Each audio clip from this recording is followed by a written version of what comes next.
Hey guys, it's Elle from Weet here, and today we are going to learn how you can share a Google Slides presentation in your Weet and have it look just beautiful. So we're going to walk through this together. So first things first, I've got to create my Weet. So I'm going to go to my homepage. I'm going to hit this handy little Create Weet button.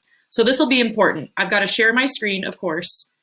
In order to see a Google Slides presentation, I'm going to select this Chrome tab, and I'm going to go in here and select my Google Slides and hit share. So Chrome tab, find your Google Slides, and then hit share.